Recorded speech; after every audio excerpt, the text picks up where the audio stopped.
भागलपुर जिले के पीरपैंती में बिहार का अब तक का सबसे बड़ा पावर प्लांट बनने जा रहा है। इस परियोजना का शिलान्यास 15 सितंबर को प्रधानमंत्री नरेंद्र मोदी वर्चुअल माध्यम से करेंगे।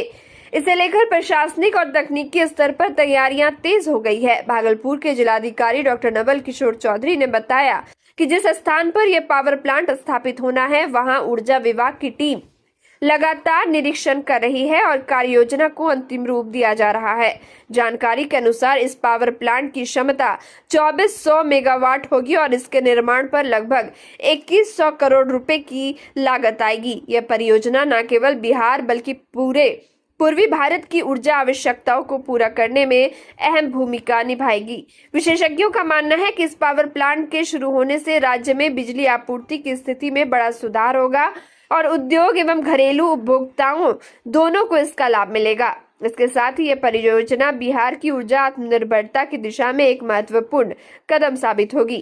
और इसके लिए ऊर्जा विभाग ने पूरी तैयारी कर रखा है और ऊर्जा विभाग के सचिव महोदय द्वारा भी विजिट किया गया है और कई डायरेक्शंस दिए गए हैं।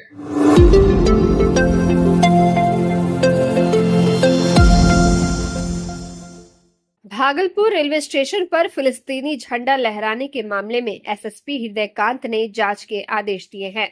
उन्होंने कहा है कि वीडियो में देख रहे युवक की पहचान की जा रही है। उससे पूछताछ के बाद ही स्पष्ट होगा कि उसकी मंशा क्या थी। वीडियो की सत्यता की जांच की जाएगी। उसके बाद आरोपी युवक के खिलाफ कार्रवाई की जाएगी। घटना ईद मिलादुन नबी के दिन की है। युवक ने न सिर्फ झंडा लहराया बल्कि विवादित नारे भी लगाए। गुस्ताखिर नबी की एक ही सजा, सरतन से जुदा, फलस्तीनी जिंदाबाद और इजराइल मुर्दाबाद जैसे नारे लगाए। वीडियो सोशल मीडिया पर तेजी से वायरल हो रहा है।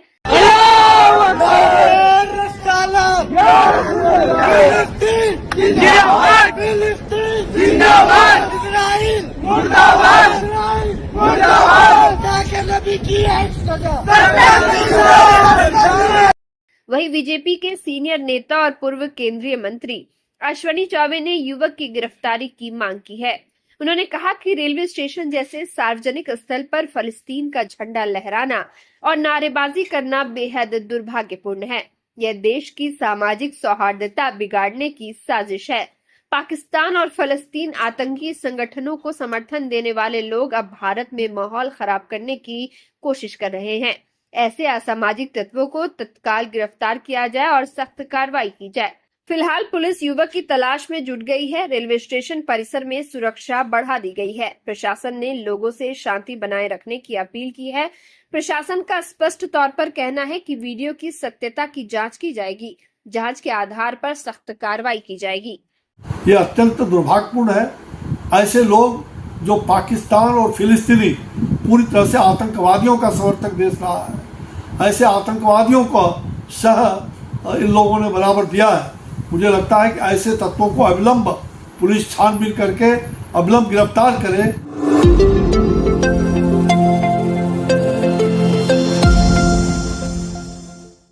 मुख्यमंत्री महिला रोजगार योजना का शुभारंभ रविवार को मुख्यमंत्री नीतीश कुमार ने पटना से किया।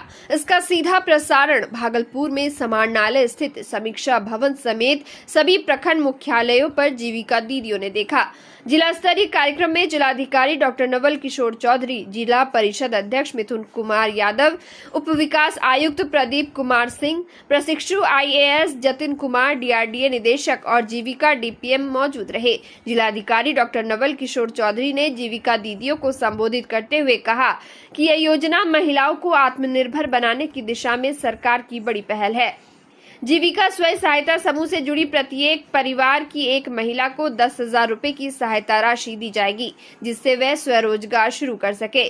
6 महीने के बाद मूल्यांकन के आधार पर अतिरिक्त राशि भी उपलब्ध कराई जा सकती है। उन्होंने कहा कि आवेदन पूरी तरह निःशुल्क होगा। आवेदन प्रपत्र ग्राम संगठन स्तर पर उपलब्ध रहेगा और सभी समूहों के लिए एक ही प्रपत्र भरा जाएगा। इसके लिए आधार की प्रति और बैंक पासबुक की प्रति जरूरी होगी। जिलाधिकारी ने महिलाओं को चेतावनी दी कि किसी भी बिचौलिए के चक्कर में नहीं पड़े और अगर कोई गुमराह करने की कोशिश करे तो तत्काल शिकायत दर्ज कराएं। डीएम ने कहा कि इस योजना से ग्रामीण महिलाओं को स्वरोजगार का नया अवसर मिलेगा और परिवार की आमदनी बढ़ेगी। सभी ऐसी महिलाएं जो बिहार में रोजगार करना चाह रही हैं और जो बिहार से संबंधित हैं, यानी खास करके हमारी जीविका दीदियाँ और ऐसी सभी महिलाएं जो जीविका से नहीं जुड़ी हुई हैं, उन सभी के लिए माननीय मुख्यमंत्री महोदय के द्वारा महिला रोजगार योजना के तहत, मुख्यमंत्री महिला रोजगार योजना के तहत आज राशि दी जाएगी। ऐसे सभी लोग जो फॉर्म को फिलअप करेंगे, उन सभी लोगों को उनके खाते में राशि अंतरित की जाएगी और ये हमारे बिहार की महिलाओं के लिए बहुत बड़ा रोजगार सृजन का अवसर है।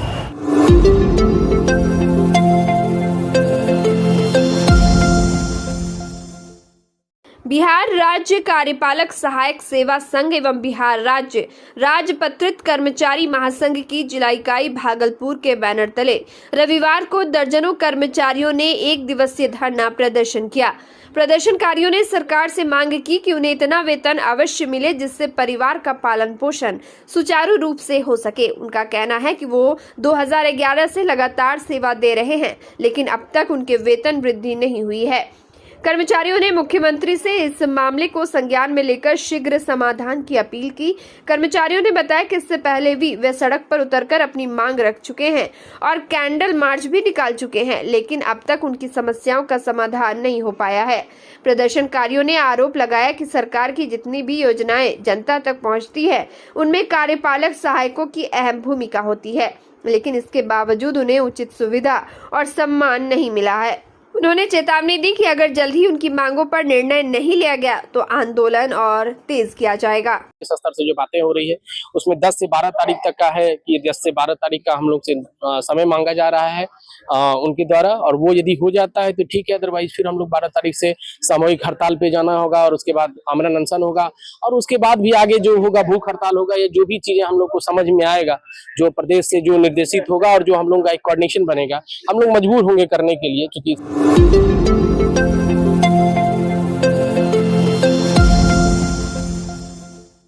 भागलपुर के विद्यासागर स्मारक संस्कृत उच्च विद्यालय कर्णगढ़ चंपानगर में रविवार को स्वागत समारोह एवं समीक्षा बैठक का आयोजन किया गया। इस अवसर पर बिहार संस्कृत शिक्षा बोर्ड पटना के अध्यक्ष मृत्युंजय कुमार झा मुख्य अतिथि के रूप में शामिल हुए। यह उनका बिहार के जिलों का 27वां दौरा था। विद्यालय पहुंचने पर उनका स्वागत फूल मालाओं और अंगवस्त्र से किया गया। इसके बाद उन्होंने मां सरस्वती की प्रतिमा पर पुष्प अर्पित कर कार्यक्रम की शुरुआत की। बैठक में प्राचार्यों और शिक्षकों से कई महत्वपूर्ण बिंदुओं पर चर्चा की गई। मीडिया से बातचीत में मृत्युंजय झा ने कहा कि पूरे बिहार में संस्कृत विद्यालयों को सुव्यवस्थित करने, बच्चों के सर्वांगीण विकास, सिलेबस में सुधार और ग्रेडिंग सिस्टम को बेहतर बनाने की दिशा में काम हो रहा है। उन्होंने आश्वासन दिया कि छात्रों की मूलभूत सुविधाओं को अपग्रेड किया जाएगा और सरकारी विद्यालयों के उत्थान के लिए हर संभव प्रयास करेगी। उन्होंने कहा कि राज्य सरकार संस्कृत शिक्षा को मजबूत बनाने के लिए कटिबद्ध है और आने वाले समय में संस्कृत विद्यालयों की संख्या भी बढ़ाई जाएगी।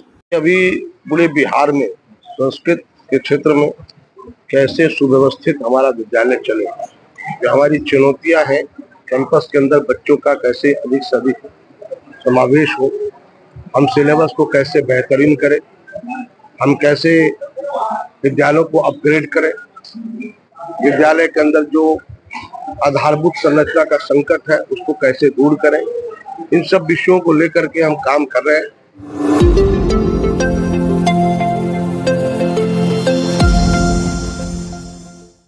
भागलपुर जिले के पीरपैंती थाना क्षेत्र के मलिकपुर दियारा से एक अर्धविकसित युवक के लापता होने की खबर से परिजनों की चिंता बढ़ गई है।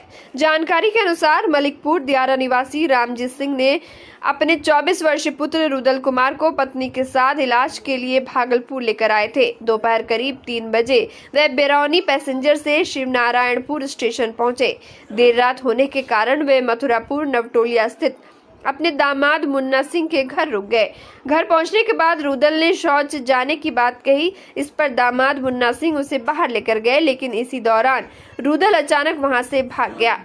इसके बाद परिजनों ने आसपास काफी खोजबीन की, लेकिन उसका कोई सुराग नहीं मिल सका। लापता युवक रुदल कुमार ने नीली शर्ट, नेवी ब्लू रंग का लूजर पहन रखा था। वह अर्धविक्षिप्त है और बातचीत कम करता है। परिजनों ने आम लोगों और प्रशासन से अपील की है कि अगर किसी को रुदल के संबंध में जानकारी मिले तो नजदीकी थाना या परिवार से मोबाइल नंबर 6287068735 पर संपर्क करें। घटना के बाद से परिवार में बेचैनी का माहौल है और सभी उसकी सकुशल वापसी की प्रार्थना कर रहे हैं।